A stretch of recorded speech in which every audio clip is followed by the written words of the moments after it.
Welcome back to Boys and Ghouls Film Review, folks. I'm your host, Sarah Stephenson, and this is my co-host, Mike Stephenson. Hi, guys. And tonight we'll be reviewing one of my favorites, Stargate, that was released in 1994.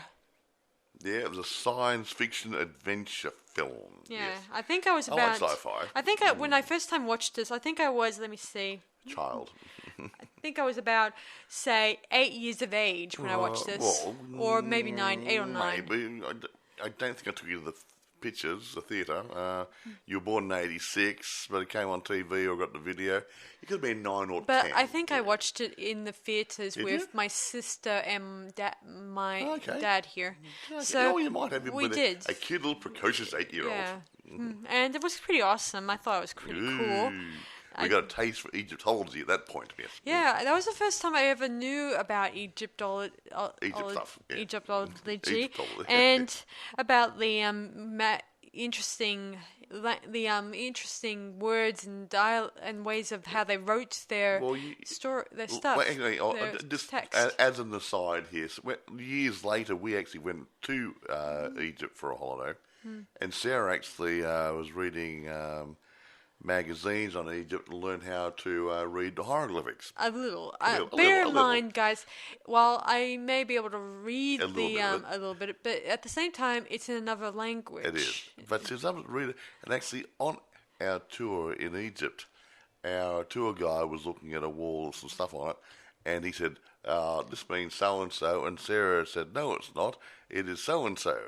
And then he said, well, I've only been told that by the locals here. He doesn't do hieroglyphics, you see. So the people who told him were wrong. Sarah was right. And she's very wise. I also read years.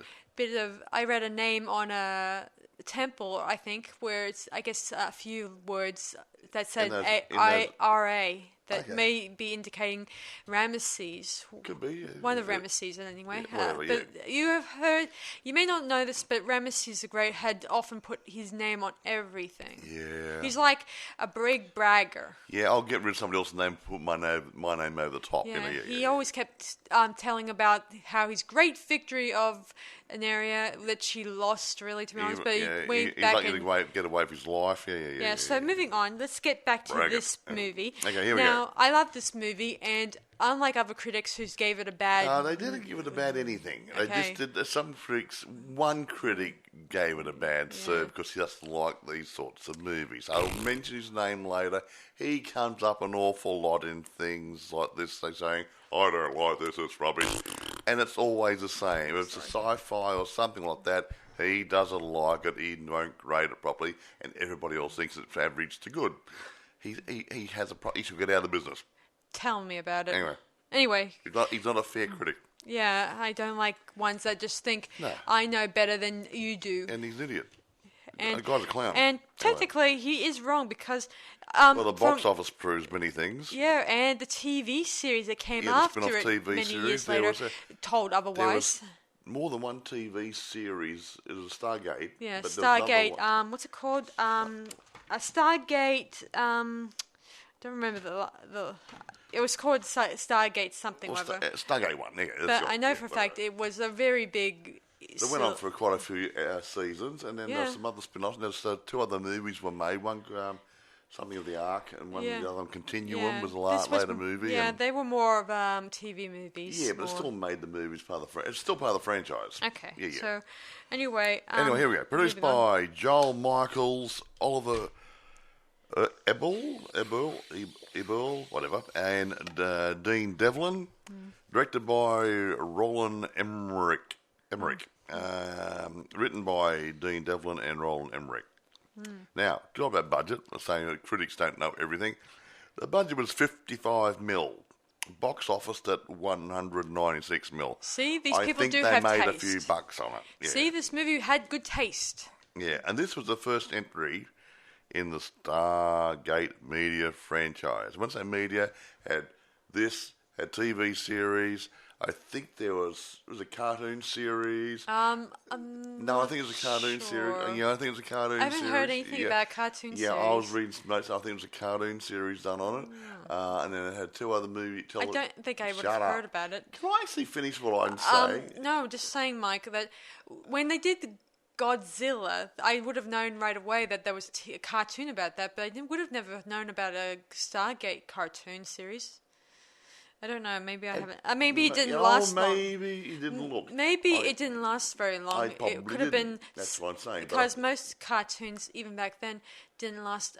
Say a full. Yeah, say spurred on books long. and other things, and 2 other telly movies or direct-to-DVD movies and whatever. So it was a big franchise. Or maybe it was just only in America and it never came out here. Well, gee, funny that. Which is funny that. So maybe I'm right and you're wrong. Well, it's not the first time, because I did find out about a Rambo cartoon that came out the year I was born, and I didn't even know about that. Oh. So I wouldn't know. But that only lasted 1 season. Anyway, moving right along. Okay, blah, blah, blah, blah, blah, blah. Main stars, I'm not going to go through all the stars. There's quite a few people involved in it, but the main ones are Kurt Russell. He plays Colonel Jonathan, or Jack O'Neill. He's a career Air Force Special Operations officer who's got a death wish because his son committed suicide or had an accident with his gun. Yeah, and the same he died. Old story. So, whatever, yada, yada, yada.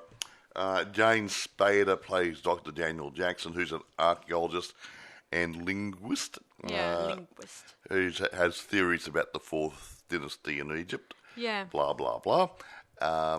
Now, there's a bit of an aside here. Jane Spader, I don't think he's initially interested in the movie, but he gained interest in the movie. Yeah, the same way I could say for Kurt Russell, who got the first draft of the script and he rejected it, but that was an accident. Yeah, the first drafts are sometimes like a thumbnail sketch. Yeah. And that was an accident. They should have sent him the final draft. The final one, yeah. Anyway, moving right along. Now, the next person is Jay Davidson. He plays Ra. Yeah. He's their main adversary. Yeah, antagonist.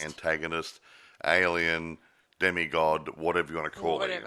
I won't talk about her. Why not? She's important. Well, she's a lady star, but she only started at the beginning of the movie.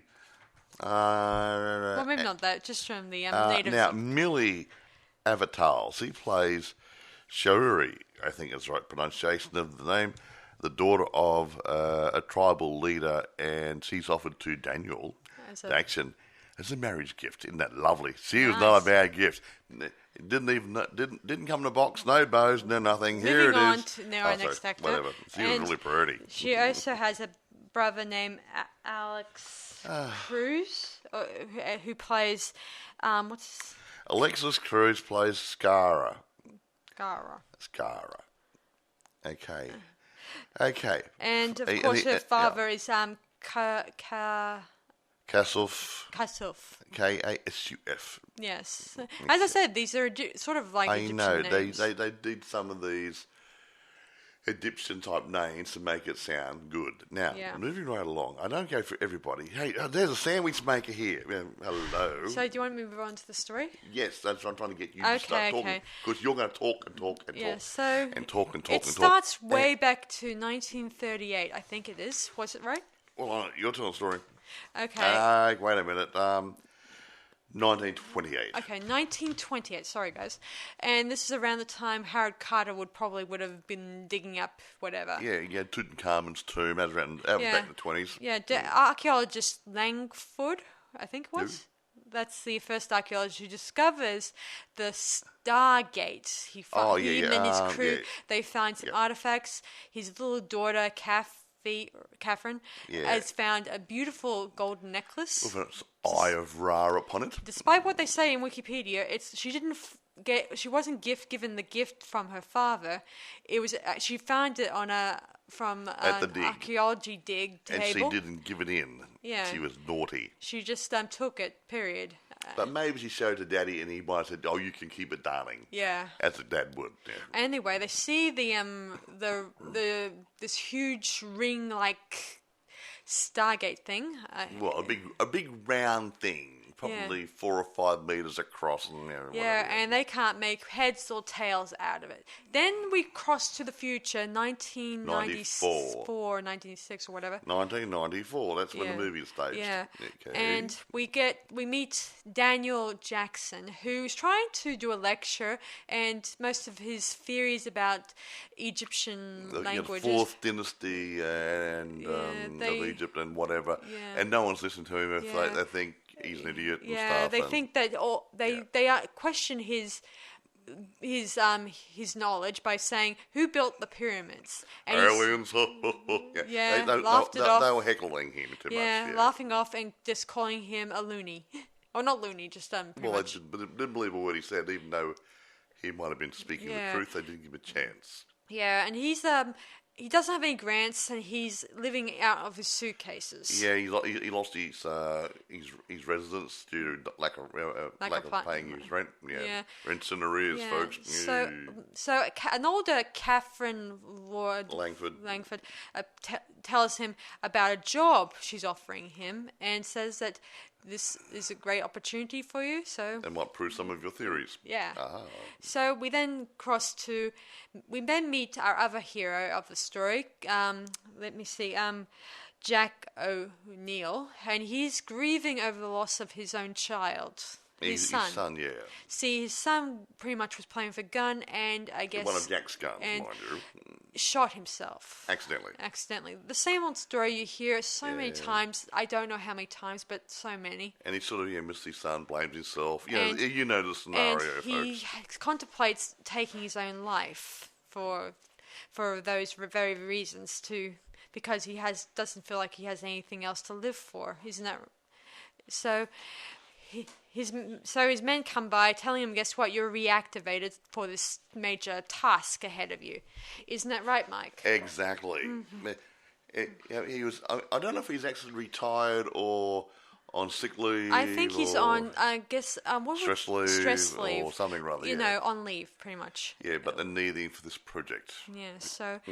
So he was reactivated, and he then gets himself a cut and a shave and whatever, and he appears in his military saying that he's on board on this project. Yada yada. Yes, and he took over. Yeah. Of course, on the same time, Daniel arrives at the military base, which is underground, and this is the same military base they used for war games that was done in. Let me see. Oh, the same one, was it? That was done in. Let me see. It was done in. Let me see. It was done in 1983. Sorry, guys. So the same tunnel and same inside. Yeah. Okay. Yeah. Was it a real government installation which wasn't used anymore? I'm not sure. Anyway, I can't really say. Whatever. So doesn't matter. Anyway, he eventually sees an interesting sort of stone with all these hieroglyphics, including some really different ones. There are sort of 6 of them, or 6 or 7 of them, that don't really offer an explanation of what dynasty they are from. Isn't that right? Yes, something like that. I mean, these were stones in the same shape as the Stargate. The stones aren't the Stargate themselves, but very similar to it in size.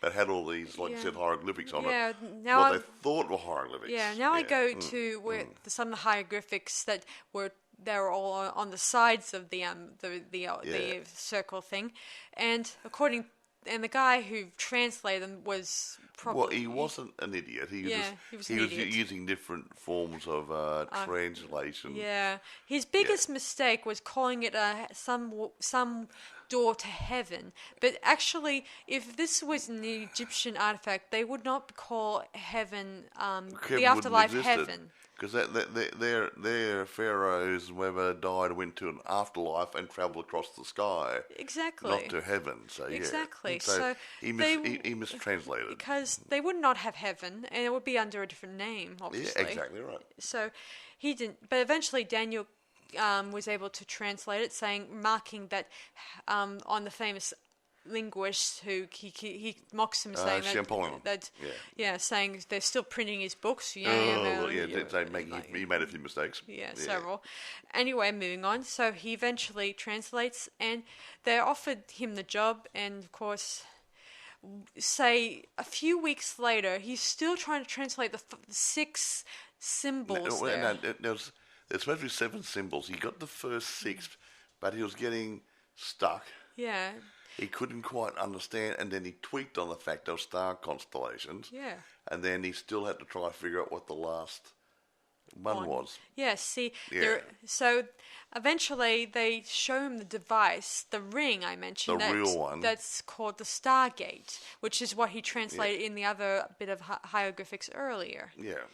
And he eventually, on the spot, does identify that symbol, and as it turns out, it's a pyramid with a sun above it. Well, 3 suns, was it? One sun. One sun, yeah. See, representing it Earth. represents Earth, Yeah, considering that we're a one sun area. So he needed the other 6 cartouches or symbols to lock in to one. Yeah, the It'd destination. be a reference point, a destination point, or Yeah, sort of like Name me up, Scotty. You need to go somewhere. It's like, if you will, a computer. Like the the 7th symbol represents your computer, and those 6 points that lead you to other computers in the world. It's like downloading a torrent. It's got to come from all these other computers. Yeah, exactly. Yeah. So sort of like that.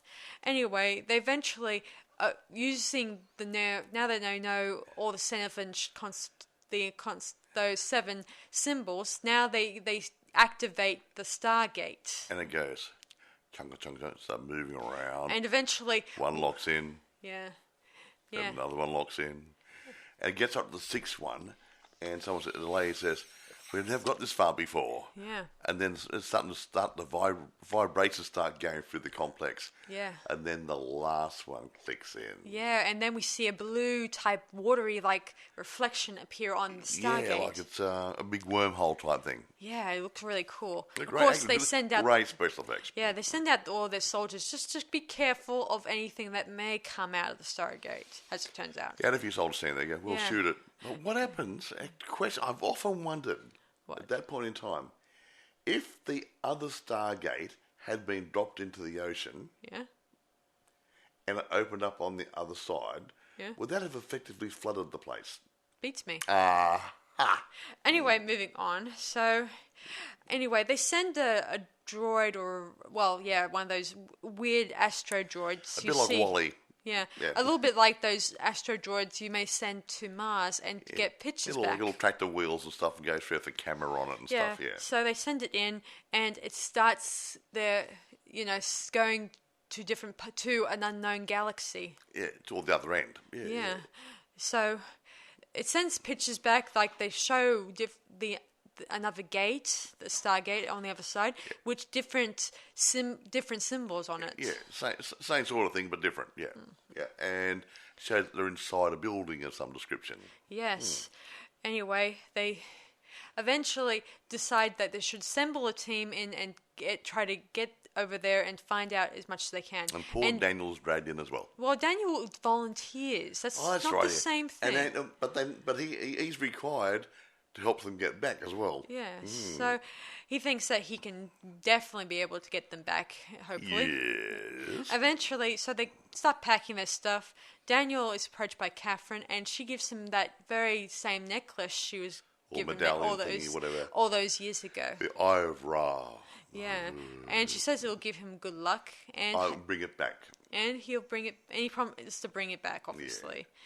Anyway, then this is my favorite bit where all the men are assembled, and then Mr. O'Neill says, "Okay, if anyone has got something to say it now." Achoo! Yeah. Daniel gets allergies, and when he he's travels. when he travels. Now he's going to travel a great distance to another galaxy.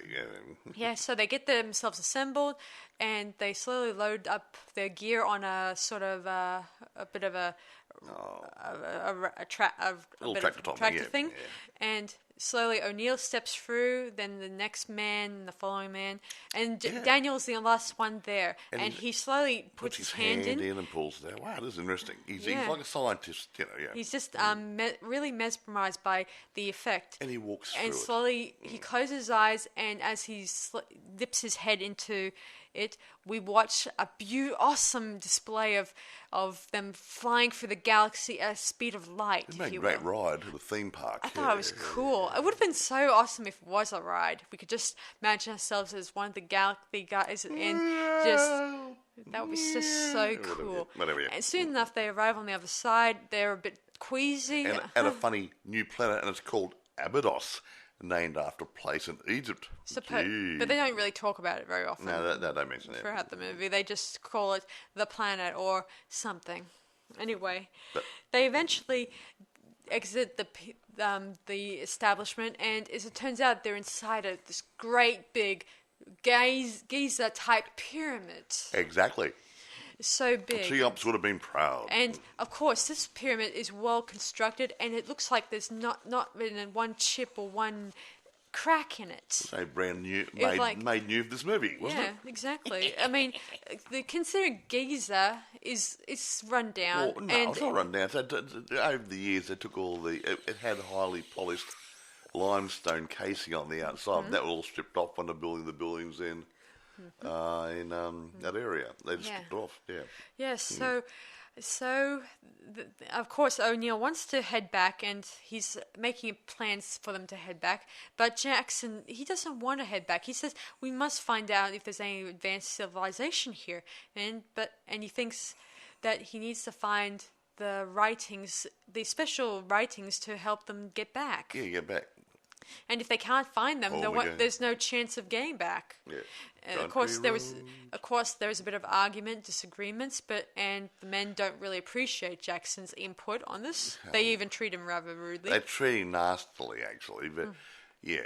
While this is happening, Not very nice O'Neill tries to defend Jackson wherever he can, as much as he can, because he's the scientist.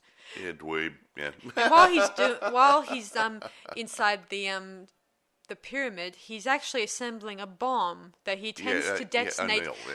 He plans to detonate once they get back through the Stargate. Yeah, but he has a secret mission to destroy the Stargate at that end, to stop anybody coming through. Yeah. But no one else on the team knows his plans, no. And they don't know that he plans to stay there to detonate the bomb. Yeah, after they go through. Because he had his death wish, we mentioned before about his son, yada. He had nothing to live for. Gee, he had a wife. And she probably loved him. Yeah. Or something like that. Selfish turd.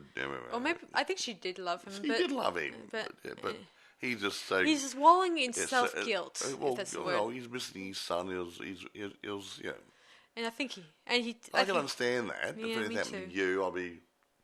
devastated. I'd rent your room out. No. Yeah, anyway, moving on. So, eventually Jackson does find some, at least a domesticated animal that turns out it has a harness. And it's just so you guys know, the creature that they put in this movie, it's actually a real horse that they decorated up to with a face on it. It looked really weird. Eventually, really weird. It ends up dragging dear old Jackson across the dunes. Yeah, dunes, I think. Very good. And the O'Neill and two of his other men traipse behind them. And when it starts to slow down, after several dunes, they find a little mining village. Well, not a village, just a mining site, because they didn't actually live there. Yeah, soon, and it's populated with people. Yes. Yeah. And, of course, they're all speaking the old Egyptian dialect. Yeah, which hasn't been spoken for thousands of years. Mm-hmm. Yeah, hard to believe. Anyway, they then approach the small mine, and, of course, O'Neill says, "All right, Jackson, you're on." Meaning, you're the English. Go and talk to them. But how do you... I mean, what is you going to say? Eventually, they notice Jackson wearing that the Eye of Ra necklace. And they think he's a god. Or at least a friend of God. Ra's sent them or something. Yeah. And thinks they're just messengers or something. Exactly. Yeah. Eventually, they eventually find some minerals that supposedly... were sort of what is made of probably the same stuff as the Stargate. Stargate was made out of something or other, and it's the same sort of rock it was made out of. Yeah. Eventually, their leader appears, and Jackson introduces them to a chocolate bar, isn't there? Yeah, it looked really good to me. And it wasn't the Nutty Buddy Butter Bar either. Don't ask, guys. Mike's here is obsessed with Bob the Blob. Yeah. Pumpkins versus Aliens, really good, yeah. Yeah, so for the kiddies. I mean, my niece and I nephew. watch those things with my grandkids, and I enjoy the kids enjoying the show. Anyway, so they're invited to come with them to their village, the town they all live in. And it's very much like what you would expect the Egyptians probably, the servants to the Egyptians probably lived in, right? Yeah. Yeah. Anyway, it's really nice and all that stuff. And Jackson befriends, well, not befriends, I should say. He meets, what's her name? Cherie? The lady. Yeah. What's her name again? How do you pronounce it? I always call her Shirley or something. Bugalogs. What's her name? Cherie. She was while they're settling down for the night because of a sandstorm fighting their way in, they then have a bit of a banquet of things. And her father gives Daniel his daughter. Yeah, but before that happens, Daniel tries to use his writing ability, but somehow it was against the law. Writing and reading was forbidden, I think. Yeah, he panicked everybody. Yeah, and then they escort him into a bedchamber while the servants clean him up, and he awaits his unexpected spouse. He didn't know he was married at the time. Okay? Yeah. Unlike the usual traditions where you either say a few words or do some special ritual. Do you or don't you? Oh, I do it regularly. Yeah, but she's all for it, or supposedly. She's pretty. And she's very pretty. Could have done worse. Anyway. She had an ugly sister. No.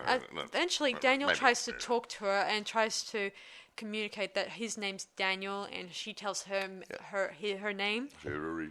And he tries to get her to understand where they came from, and she in turn tells him about how she knows about the symbol from Earth, the symbol of the pyramid with the sun above it. Yeah, using some bit of sign language. Then she takes him to an old ruin or something. Yeah, some old tunnels that were blocked off, probably by either the people or maybe... Probably the people, because they were told not to go in there, so that the leaders blocked them so the people wouldn't go in there and yada yada. So there Daniel learns more about how they pronounce their language. Yeah, and he from the hieroglyphics, he said a word, said no, it's pronounced a different way.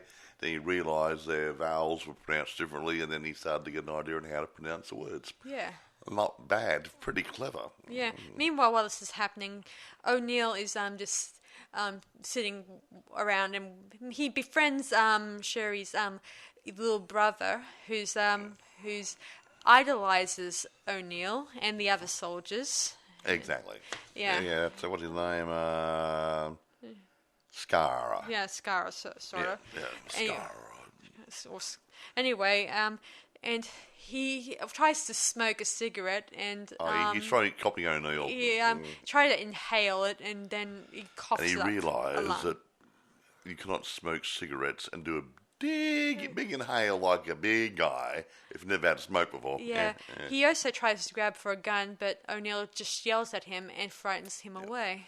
Yeah. He also gives him a lighter. A cigarette lighter. A Zippo lighter, not a big one, not a cheap, nasty, no. Yeah, and he shows it to his friends, and eventually O'Neill tries to ask them where Jackson's gone to. He tries to use his own interpretation of using sign language. Yeah, sign language, your glasses, hair, whatever. And eventually, and the Scara figures it out. Bok, like chicken. Because one of the scenes, while they're having the banquet, there was a creature there that they were going to eat that turns out to taste like chicken. The old joke. Yeah, everything tastes like chicken. Yeah, just like in the Matrix. Yeah.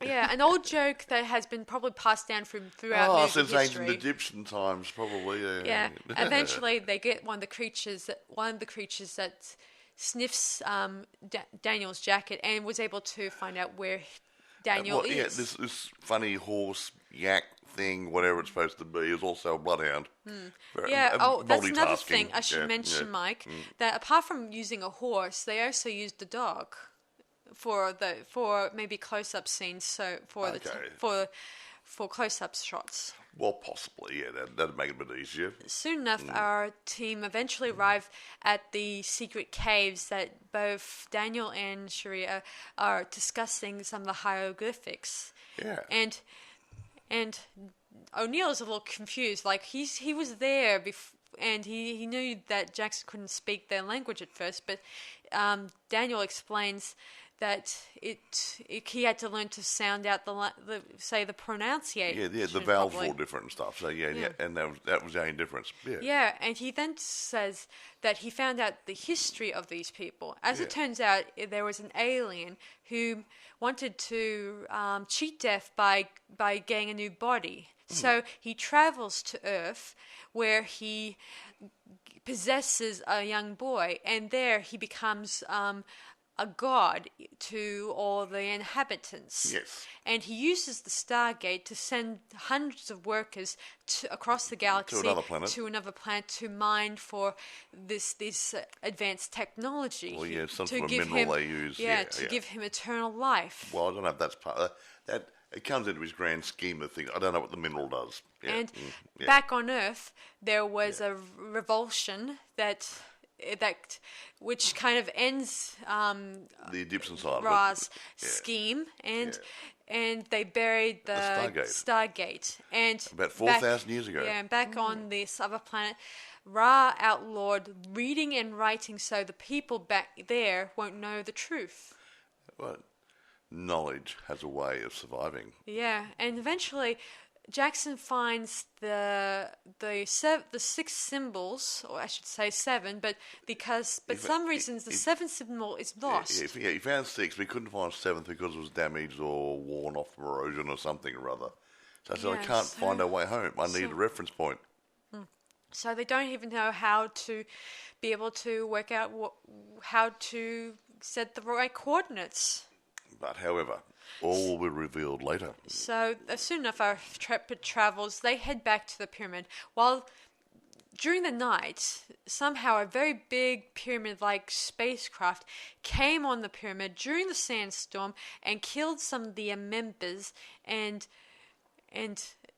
some of them were captured by some unknown Ra's guards. Unknown assaulters or Ra's guards. Anubis and somebody else maybe. Yeah.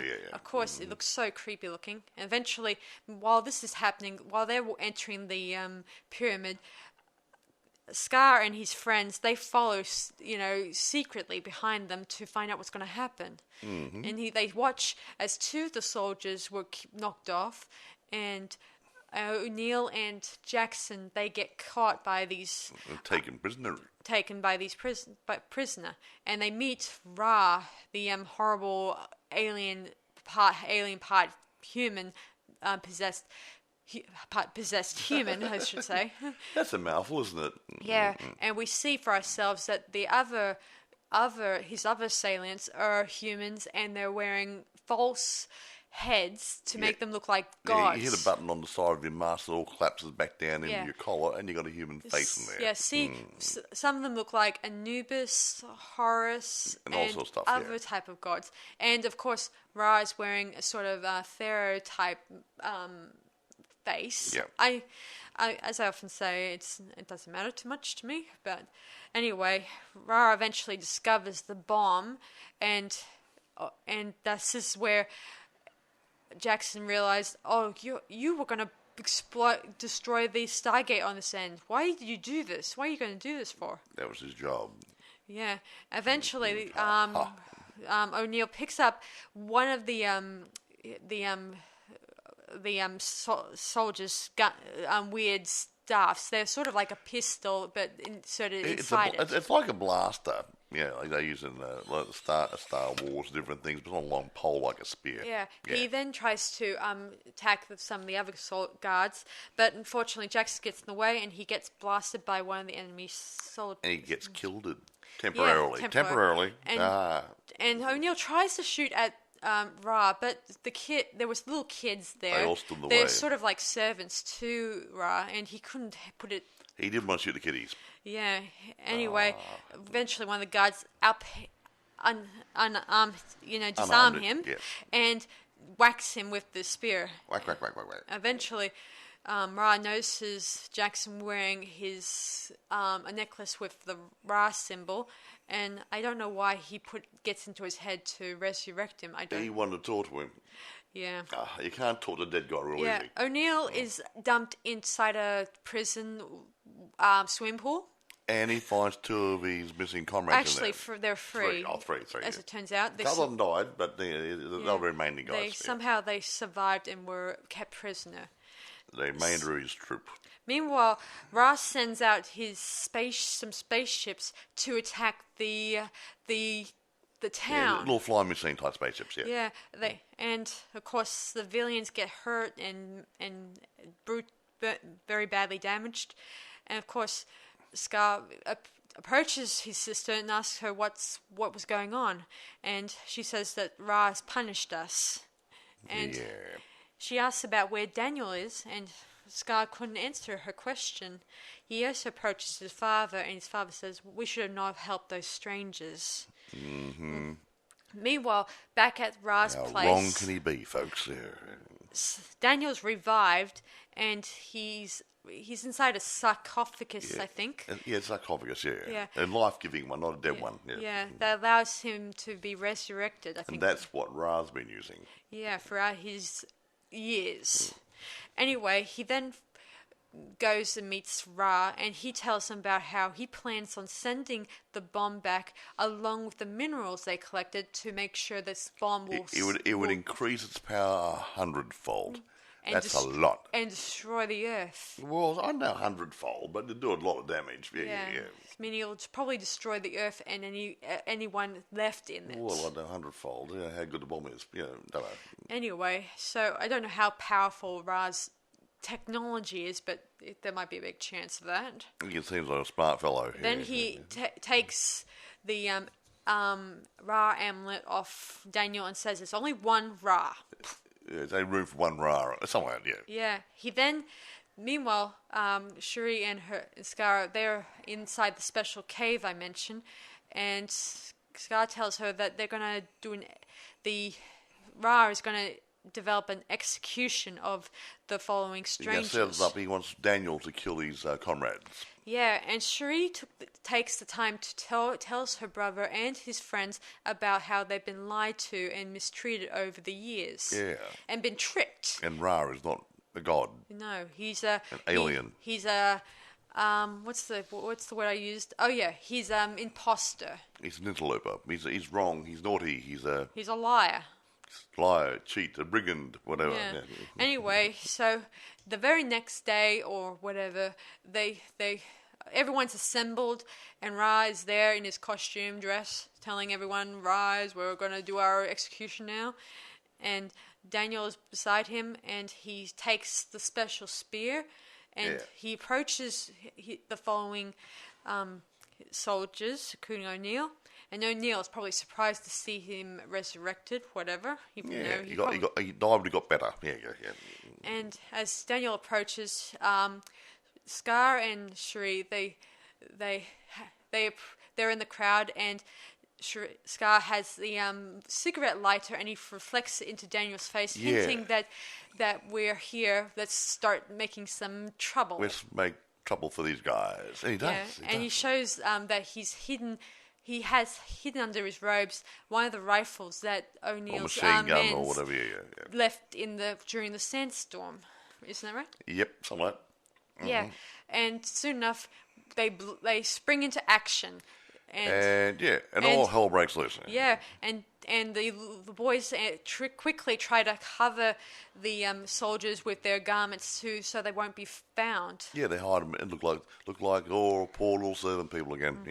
Yeah, they all run away. Yeah, they head into some caves. I don't know if it's the same caves as the ones that with the hieroglyphics. It might be, it may not be. They cheered that they've had a victory, and O'Neill is a little unhappy about the fact the kids have been playing with those guns.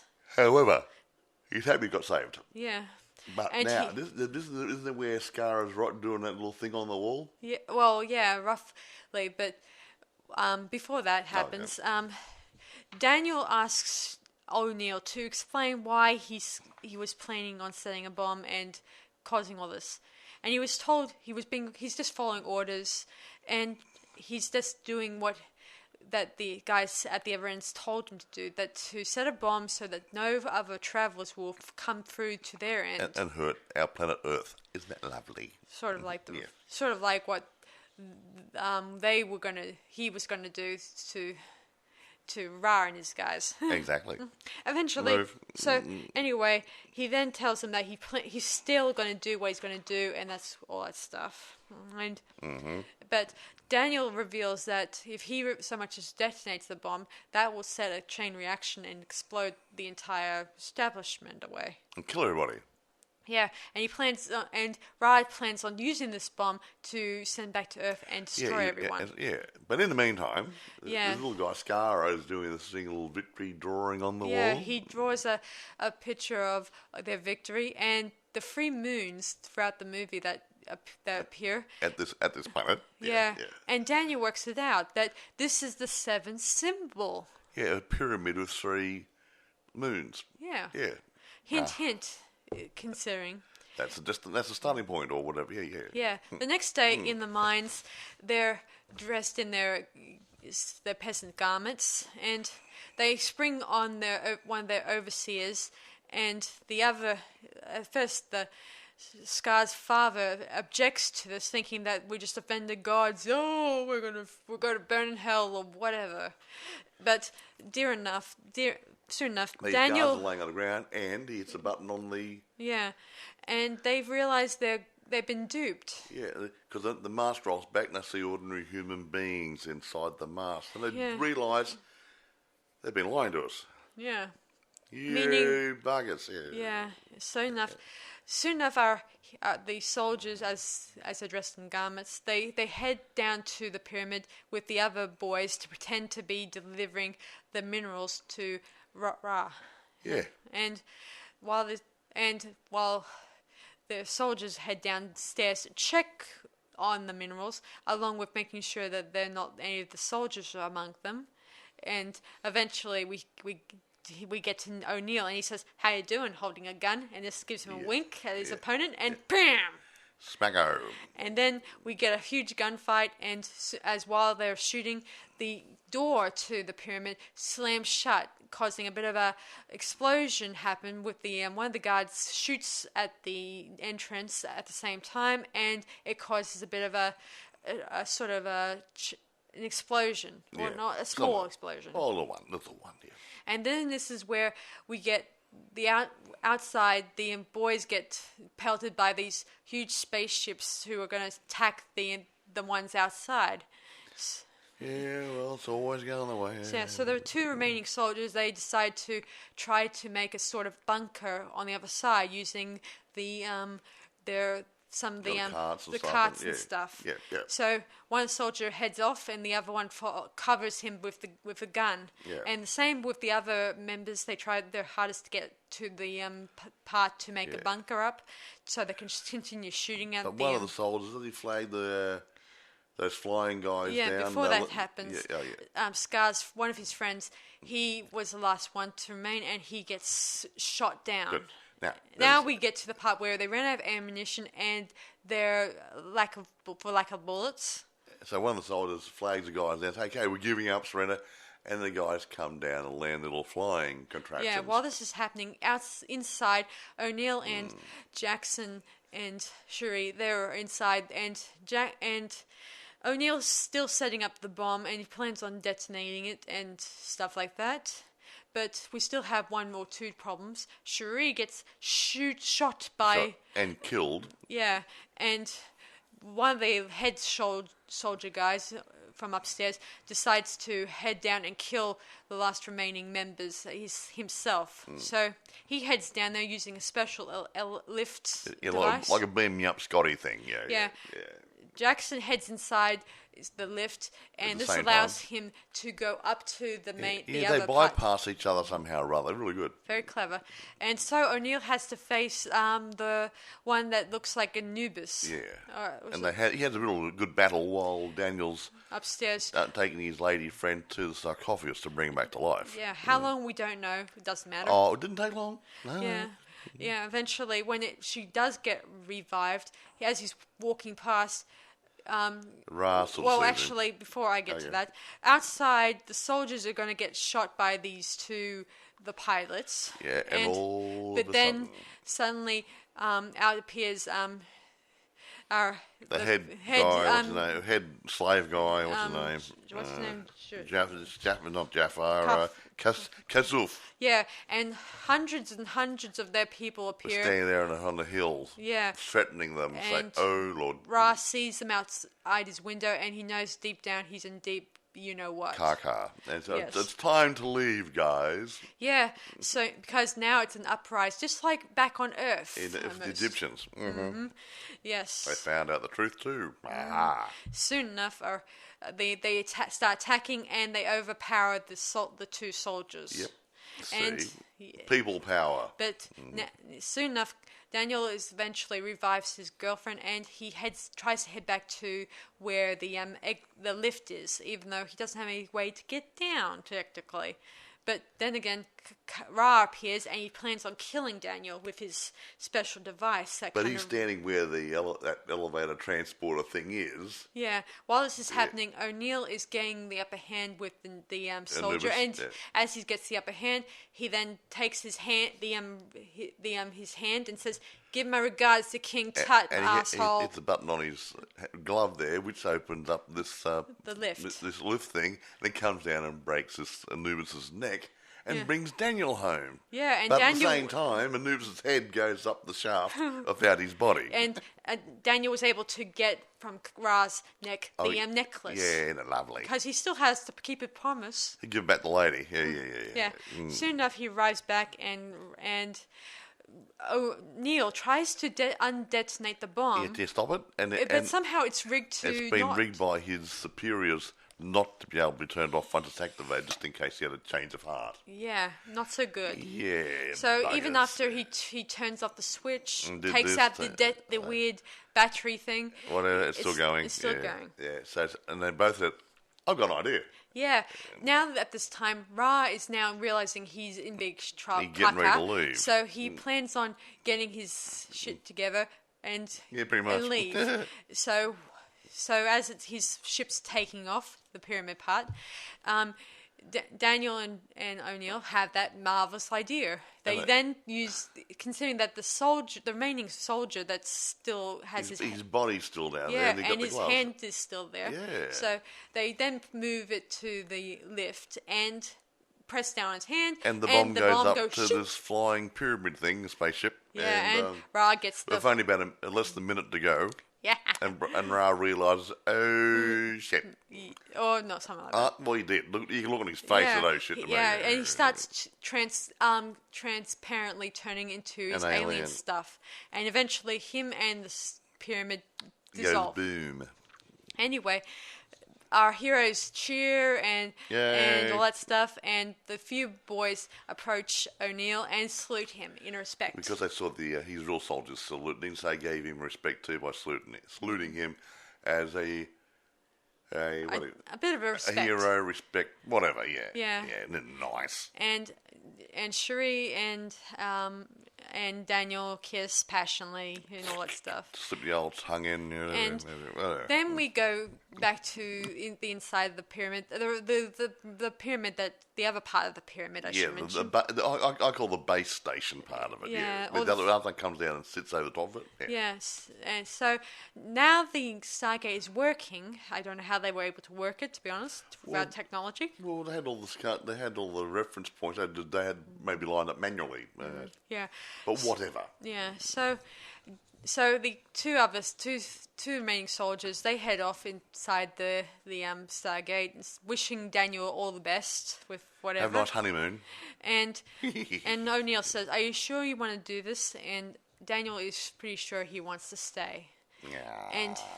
And he asks O'Neill, "Are you going to be all right?" And I think O'Neill is now resolved that he's not going to take his own life. And he's over the fact his son died. Yes, it's something he has to learn to deal with, but he's back in the land of the living. Yeah. No longer grieving over the dead. Yeah, exactly right. Anyway, Daniel gives him the necklace and tells him that to make sure to give this back to Kathy. The lady, yeah. And so O'Neill heads back towards the Stargate, and he slowly turns to address Daniel one last time, saying, "I'll see you around, Dr. Jackson." And so he steps into the Stargate, and we get that awesome sequence, and we flash to the end card, the end. I gotta admit, that bit always gets me. I always feel that rushing feeling. It's like when those spaceships go into, when they do those not quantum leaps, those, what do you call it? When they jump into light speed or something, and rather than they go at the speed of light or something, or warp speed or something, whatever it is. I get it, Mike. And you see all these things, these weird streaks and blocking things and computer thingies, and you don't see any space because you're going too fast. Yeah. Yeah, but you gotta admit, ludicrous speed. It is incredible when you watch this movie. Yeah, really groovy. I like it that you get this intense feeling by watching that star sequence. Yeah. It's just like when you watch Star Wars and that light speed sequence. It's really groovy, really good stuff. Like you feel like you're there. You're taking part in their perspective. Yeah, and that's what I like about some of these space Star Wars and other sci-fi movies, the amount of work they do to make it look real. Yeah. You know it's not real. You know it's on the film set. You know it's probably a green screen. You know there might be some other tricks put in. Yeah, but it looks so damn real. You got to take your hat off these people and make it look real. Yeah, I don't understand more than ever why this film critic gave this a 0. Because he's a wanker. Sorry, he's a wanker, and his name's Roger Ebert. Yeah. What an idiot. Yeah, he's a fool. He doesn't like sci-fi and horrors, so every time he reviews one, he always bags the crap out of it. Yeah. I'm sorry, every time I see his name pop up, I don't like this movie, it's bullshit. Yeah. That sort of stuff. Poo on you, Robert. It's not a fair review. Yeah, it's not a review, period. I'm sorry, I was going to say his name, but I'm sick of every time it's a negative review about a sci-fi or a horror, it's always his, and he's always got the scathing comments. I'm sure if it's a really nice drama or something, or really nice things like the Exotic Marigold Hotel or something, he'd probably like it or something or other. We'll go and review those. Yeah, I mean, I don't understand. There's a lot to like about this movie. It's a good movie. I mean, I like the fact it had Egyptian type knowledge. It's got a good mixture. And I like to think, I was telling Mike this a while ago that I often thought when Ra was giving the impression that these people should go into the Stargate, I often think that they were probably led to believe that they were going to the next life. Yeah, they did. Slave's life in the other world. That's my theory. Anyway. I mean, I imagine they had that theory, probably they planned on revealing that theory, but it was not enough screen time to reveal that sort of facts. Yep. Anyway, we often talk about how the Egyptians, when they go in the afterlife, they travel on sort of the Sea of Life or something like that. The Egyptians, when they die, they travel. They go across the sky every day in a solar barge or something. Yeah, some kind of travel across the skies. And at night they go underneath the world and come out the other side, and they start off with the new dawn and come across the world again, across the sky in their solar barge again. Yeah, so that's what I feel like. That's probably where they got their idea from. The whole that traveling through the afterlife, even though they're actually traveling to an unknown planet with no knowledge that they are traveling to another planet. Anyway, quick touch on a bit of production stuff here, because I don't want to go into too much. We've already spent enough bit of time telling the story and stuff. Sorry, guys. Okay. The first scene was a combination of model shots and a set in Yuma, Arizona, where Rambo 3 was filmed. Cool. What else is interesting? The scene of the excavation of the Stargate was also filmed in 3 days in Arizona. The golden look they achieved in some of the scenes there was actually done at, I think, sunset to get the golden glow off the horizon. In some instances where they needed extra bods, they actually, in the distant shots of the human beings, actually had sticks for frags dropped over them. Oh. They cheated. No, you got to cut costs somewhere, folks. What else? Oh, the original Stargate was painted black. Oh. But looked like a giant tyre, so they repainted it silver. Hey, that's interesting. I think that's a better idea. Looks like a big donut to me, but anyway. I think silver probably would have been my first choice. Silver looks better. It looks more sci-fi. Black looks... Black can be just black. Yeah. They took a couple of scenes out here and there, and they fixed a few things up. When they went through the cutting room, and the set for the Stargate in that big factory, that complex, that was done on one of the largest sound stages they could find. Wow, that's incredible. The fictional facility housing the Stargate was the largest set for the film, the former Spruce Goose Dome, located in Long Beach, California. Blimey. Yeah. It might not be the biggest set ever made, but for this movie it was. An Egyptologist, Stuart Tyson Smith, joined the production team to make sure the Egypt stuff was all as close as possible to what it's supposed to be. I won't go into visual effects, but a little bit in there. They actually used digital imaging to remove footprints in the sand, so it looked like no one had been walking there and stuff. And they really treated it really hard to make it look like it was uninhabited areas and stuff. So yeah, I thought it was kind of the wormhole part was digital, obviously, of course. And they did 2 screenings, 2 cameras at different stages. They were walking one side, and they didn't. When they looked at the other side, that was the other camera footage at a different time, so it looked like they were disappearing. Oh, by the way, does it say anything about what's his name? Sorry, guys. The Ra's voice is done by the actor No, I don't himself, know about the voice. Was it done by several actors? The voice, I do not know. Considering that in those scenes, his voice was very low. I think it was a voiceover, or they use a pitch or an octave change on his voice or something. You know how they did Darth Vader put it for a metalizer? Yeah. Well, they can manipulate sound, so it could have been his voice manipulated. Yeah. Now there was a lawsuit in 1966. Now, Omar Zudi, a Shawnee high school teacher, filed a lawsuit against makers and originators of the original movie, claiming that they stole the plot and story from his 1984 film script, Egyptscape. Egyptscape? No, it's the film script. Didn't say it was ever saw the light of day, okay? Okay. As the base of the film Stargate, and thus the franchise Stargate.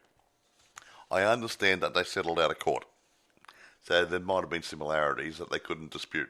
I don't know. But there's always someone wants their hand in the pot. You made money, I want some. I won't go into too much. Now, critical response. Rotten Tomatoes. Approval rating of 53%. Stargate is splashy, has splashy visuals, and Jane Spader to recommend it. But corny characterization and a clunky script makes this a portal to ho-hum. So Who's that? That was Rotten Tomatoes. No. Metacritic, they got a 42 out of 100. Mixed to average. They didn't say anything what they thought.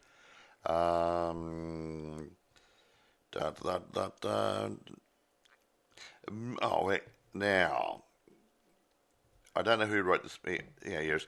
Most of the negativity focused on the overuse of special effects, thinness of plot, and excessive use of cliches. There you go. Roger Ebert went on so far as to say, the movie, Ed Wood, about the worst director of all time was made to prepare us for Stargate. That's rude. Ebert awarded the film 1 out of 4 stars, and even over 10 years later, Stargate remained on his list of the most hated films. Man, Every time there's a damn good sci-fi or horror out there, everyone likes it. It box office is good. He doesn't like it. Now, here we go. Okay, positive reviews stated that this was an instant camp classic. Yeah, tongue-in-cheek stuff, okay, right. And praised the film for its special effects, which Roger Ebert said were crap, and entertainment value. Hooray, good someone for taste. With Chris Hicks of the Desert News calling it Star Wars meets Ben-Hur. Yeah, well, that's a good mixture. Yeah, well, at least someone out there has given it a good 5-star. And now here's Scott McKenzie from DVD Active said, it's a shame because the world created around Stargate is compelling and detailed. It's almost enough to make me want to watch the TV series, but not quite. So he liked it, but not enough to watch the TV series. I didn't watch the TV series either. I watched, say, 2 seasons, and then I had to move on to. I got bored. Sorry, guys. So don't look to me if I don't talk about the TV series that very much either. In another one here, in January 1995, Emmerich and Devlin were sued by an Egyptology student who claimed that he had written the story and given them the idea. Bravo. The suit was later settled out of court. So, did they steal the ideas? Did they make it up as they went along and it was so similar to other people's? Yeah. We don't know. I like to think they were honest about it. I like to think that even though ideas are like, everyone can get an idea, but I don't think that that they may have stolen the idea. Maybe they had a similar idea and somehow they kind of both went ahead and run with it. It's like in music. I mean, I'm only guessing. I'm talking. It's like in music. You write a song, and it sounds similar to somebody else's song which you haven't heard. And they said, "Oh, you copied my song, which you've never heard." They had, I think, George Harrison, "Stand By Me" or some song, I can't remember, and someone had a similar song, when no one ever heard of. It wasn't a popular song, but he had a claim that he copied it, and I think he had to pay him. Yeah, that sort of stuff. Well, for you musicians out there, we all know what 12-bar blues is. Boogie Woogie was the start of it, and 12-bar blues, same sort of thing. Who started 12-bar blues? I don't know. Creedence Clearwater Revival did a song called Midnight Special. No one knows who wrote the song. They earmarked that money and put in the trust account in case someone came along and said, my great-great-grandfather wrote that song and we want the money from the royalties. Yeah. I mean, it gets very hard. Where do you draw the line? I don't know. I know for a fact that maybe you can get the same inspiration by the same sources. You can, material. I mean, if you go to Egypt, and not everyone can go to Egypt for a holiday, especially at the moment. If you go to Egypt or an exotic place like that, and you've got a great imagination, you can make up 100 stories. And they could be similar to somebody else's ideas because you get the same inspiration from seeing the same things. Yeah, I mean, when you look at go anywhere in the world, say that you just walk through the woods and then you have a good idea for a horror movie. Exactly. And then, a slasher movie, some guy running around with a machete. Been done, however. Almost a lot of people, even back in the 80s and the 90s, they have done those movies. Yeah, but there's so many similarities, but they're not the same. And there are some similarities. They're not the same. They're similar. Yeah, different backstories, obviously. Yeah. Now, getting on to availability. This is weird. What's that? eBay. On eBay, I found plenty available. Oh, okay. Amazon. Currently, you can't rent it. Currently unavailable on several listings. Wow. There are a couple of copies available sale, but not many. That's weird. No, I'm sorry. But that's weird. How can one side have lots and lots and lots, and the other ones don't have any? And I mean, it's okay. It's an old movie, 1994. Yeah, it's getting a bit old, maybe, but it's still a popular movie to this day. I think it's a popular movie. Anyway, if you get on eBay, you should be able to get it in other places as well. look around. If not, there might be some streaming sites you might be able to get it from. Yeah. Good. It's a good watch. And I like it. Let's rate this movie, do you think? 10. I'm going to give this a 10.5. You know why? Because it works. Yeah. It's believable. It has a good stop. The sets are good. The costume's good. The special effects. Some people say it's too many special effects. No. If it's sci-fi, you got to have special effects to make it a sci-fi. I rather they have special effects to make this work. It does work good. I like it. There's nothing wrong with this movie. And I like the special effects, especially the bits where you enter the Stargate and you whiz through the galaxy in the speed of light. Yeah, and if you haven't seen it, I mean, when I say, if you've got younger people listening to these podcasts, I mean, you mightn't have been born when Stargate was actually made, yeah. So, because that's 1994, it's worth a look. Yeah. Your dad's probably seen it, your mum's probably seen it, but you haven't seen it, maybe, you know. I mean, since we watched it last night, it brought back so many memories of watching it. Yeah. I mean, there's a lot of good movies have been made there that the reviewers got no idea. I mean, if it was so bad, how come it was made for 55 mil and made 196 at the box office? Yeah. And then that doesn't include the home media sales. That's a very good question, Mike. Which means people like this sort of stuff. Yeah. I mean, I like original stories. Like, I like something different. I like something that comes out of the imaginations of scriptwriters that's not taken from other people's work, but something that has never been done before. I mean, you're always going to have similar themes, but you get a fresh take on the theme. It's like a Dracula movie. There's lots of Dracula movies out there, but a lot of people sit back and say, what can I do with the theme? I can do one based on Jonathan Harker. I can do one based on Dracula. I can do a contemporary version. I can do a modern version. A modern version. Exactly. And just change everything around, and it becomes a fresh idea. Yeah. So, who knows? So, I'm just waffling now. Yeah, so before we cut off the air, guys, I'm going to tell you guys about my upcoming film premiere. Very exciting time. Of my upcoming movie called Attack of the Cat People. A sci-fi horror bio movie. And a B movie. B movie. See, Sarah has created a tribute film to the horror and sci-fi movies made back in the 40s and 50s. The B movies. Yeah, back to the day of Creature from the Black Lagoon, if you will. And Tarantula and all those other good movies. Yeah. And it's done, we've tried to capture that feel, the same sort of lighting, similar acting sort of stuff, same sort of script writing. And I think you've captured it. I feel I did. I feel like I've contributed to the... To fans everywhere who are still fans of the genre. It's a short film. We cut out the flowery crap and all the padding and stuff. So it runs about 45 minutes, is it? Yeah. So sometime in the future, after the premiere, it may be released somewhere or other. Or you haven't decided where you're going to do it yet? Yeah, I have a few possible stream ideas. On some sort of platform or something? I may want to release it into some film festivals here and there, so it can get the right exposure it needs.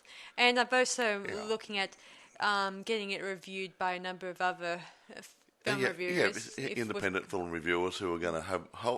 hopefully say, gee, what a great effort, but we'll see. So if you guys are in Queensland, feel free to check out our premiere. It's on the 5th of November. Well, Brisbane, Queensland, because the premiere's in Brisbane. So if you guys are in Brisbane any time this year and you're looking for something to do, then definitely come check out our film premiere. Yeah, it's going to be on the 5th of November. And at say about 6 o'clock in the evening. It starts for a few hours, Yes. Yeah. So, limited seating. Yeah, so I'll be sure to put a link in the box below so you guys can check it out. Yeah. Have you got the trailer in there as well? I haven't got the trailer yet, really, the new trailer up yet, but I will. I'll keep you guys informed. Yeah, whatever. So, and we got to go. So that's about it for us guys tonight. So I hope you guys may check out Stargate and give us your thoughts about it. It's good fun. It's a good fun. It's an action sci-fi. It's not a sci-fi where it's going to be space. I always think of it more as an action sci-fi adventure. Yeah. Well, now here's something for you. See, when you see a classification, you've got sci-fi adventure or sci-fi action. The main part is sci-fi. That's the way I get it. The first word is the main thing. Now, if you've got a drama with horrific themes, it means it's a drama with a couple of horror bits. You turn it around and say horror drama, it means a terrific movie, but it's a drama as well. So it's the intensity. It's like the main thing tells you what the main theme is, the main genre. So this is mainly a sci-fi going to another world. Yeah, something beyond this world. And then the adventure part takes on. Anywho, yeah. So that's about it for us tonight. Love you guys. So we'll talk to you guys soon. And this is Sarah Stephenson. And Michael. Saying see you guys for our next podcast. Adios. Bye. Bye.